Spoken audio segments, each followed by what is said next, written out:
দেখলে অন্তত বুঝতে পারবে। আমি দেখলাম দুটো একটা দালাল মিডিয়া বাইরের দিকে ঘুরছে, আমি বুঝে গেছিলাম খবরটা খারাপ।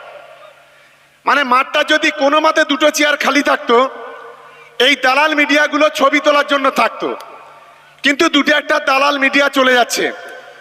আমি ভাবলাম যে মাঠটা কানায় কানায় ভরে গেছে। আমি প্রথমেই নারায়ণপুর অঞ্চল তৃণমূল কংগ্রেসের পক্ষ থেকে আপনাদের ধন্যবাদ, আপনাদের অভিনন্দন জানাচ্ছি। দেখুন, আমাদের মধ্যে উপস্থিত হয়েছেন আপনারা যাকে বিধায়ক করেছেন, আপনারা যাকে নির্বাচিত করেছেন, আমার ছোট ভাই পরেশরাম দাস। আমি তার জন্য সবাই মিলে একটা করতালি দেওয়ার জন্য আমি অনুরোধ করব। আর সর্বোপরি এই ব্লকের সভাপতি শোয়েব শেখ, আমি তার জন্য একটা সবাই মিলে একটা করতালি দেওয়ার জন্য অনুরোধ করব। এখন যেহেতু নারায়ণপুরের সভা, এই নারায়ণপুর অঞ্চল তৃণমূল কংগ্রেসের সভাপতি আমি মোক্তার ভাইকে এই সভা পরিচালনা করার জন্য আমি অনুরোধ করছি।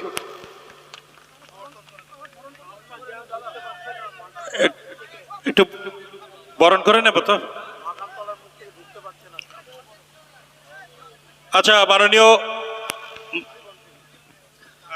আচ্ছা আমরা প্রথমেই, আচ্ছা আমি শুনতে পাচ্ছি যে রাস্তা পুরো জ্যাম, ওদিকে ধোয়াঘাটা থেকে, আর এদিকে আমাদের বেশ কিছুটা জায়গা মাখালতলার দিকে অনেকটা রাস্তা জ্যাম আছে, লোক আসতে পারছে না।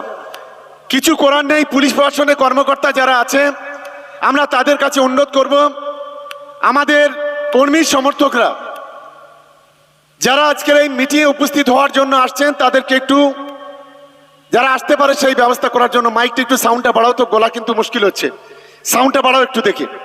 এখন আমি প্রথমেই বরণ করে নেওয়ার জন্য আমাদের ক্যানিং পশ্চিমের বিধায়ক আমার ছোট ভাই পরেশরাম দাস, আমি পরেশরাম দাসকে বরণ করে নেওয়ার জন্য এই অঞ্চলের প্রধান আমাদের সালাউদ্দিন ভাই এবং ক্যানিং টু পঞ্চায়েত সমিতির সভাপতি শোয়েব ভাই, এই দুজনকে বলবো আমাদের প্রিয় বিধায়ক পরেশরাম দাসকে বরণ করে নেওয়ার জন্য।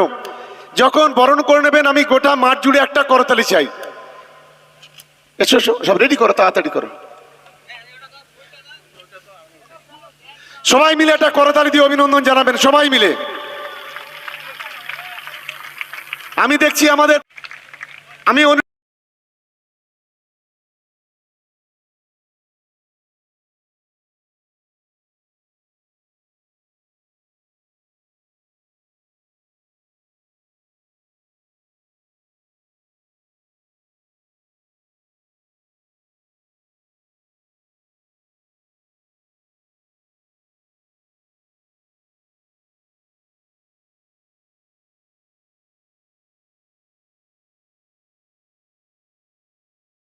একটা করতালি দেওয়ার জন্য আমি অনুরোধ করব।